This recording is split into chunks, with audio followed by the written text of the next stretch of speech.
All right, so let's move on now.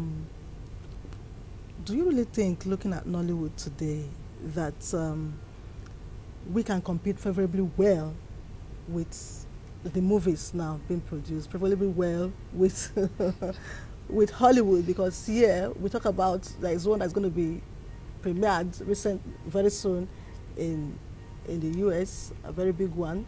So how do you see, how far have we come so far? I believe we have come very far. We, I don't know about competing favorably well. We don't work in the same, with the same,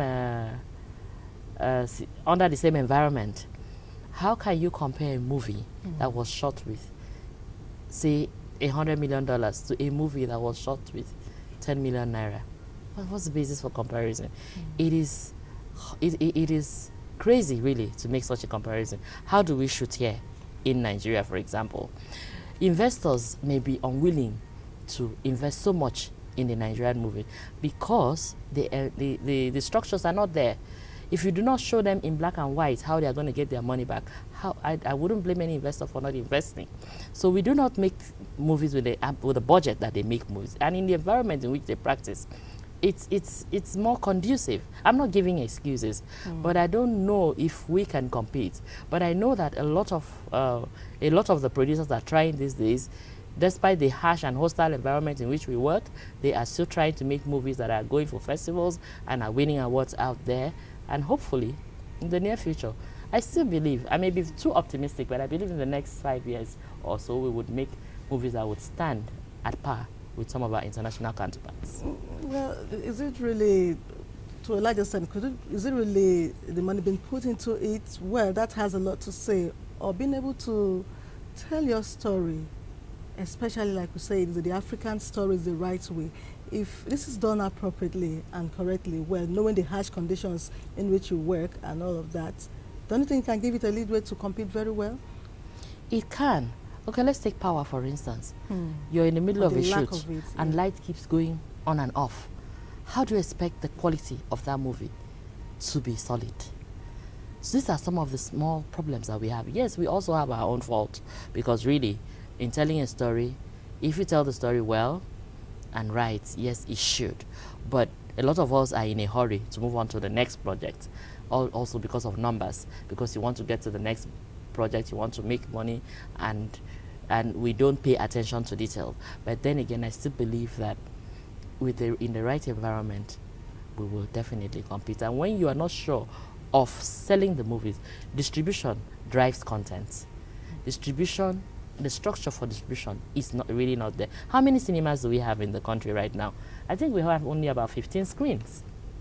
And if you make a movie and you release it in 15 screens, how much can you possibly make?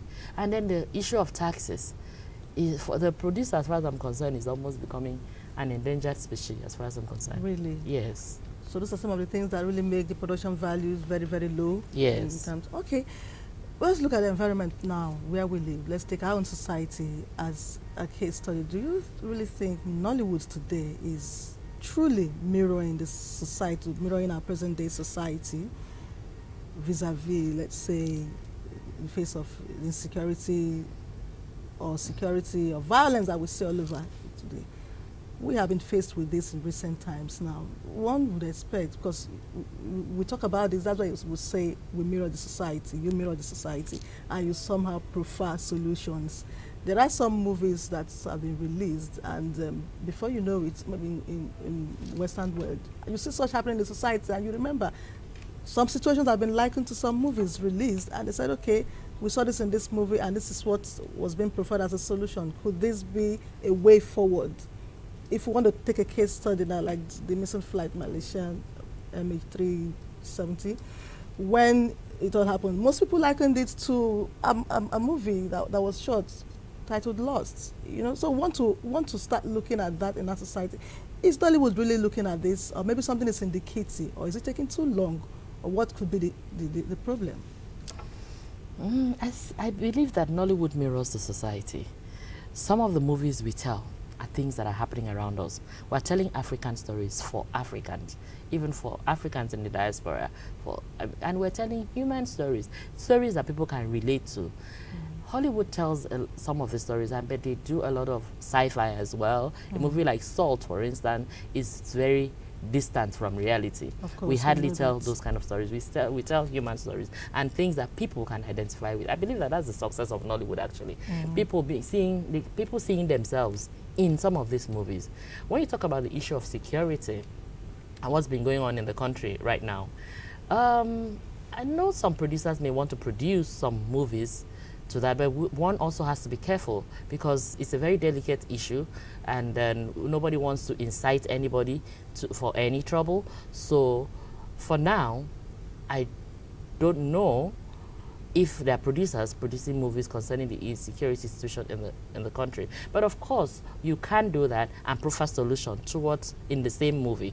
It is very possible. Sometimes we talk about social ills in the society, we talk about prostitution, we talk about all kinds of things, and then in the same movie, at the end, we now say, okay, this is the producer's point of view. This is what you can do to combat some of these problems that we face in our society. So sometimes Nollywood, actually, they say it's too preachy. We do that. We lay the evil down, and if you do good versus evil, good always wins against evil.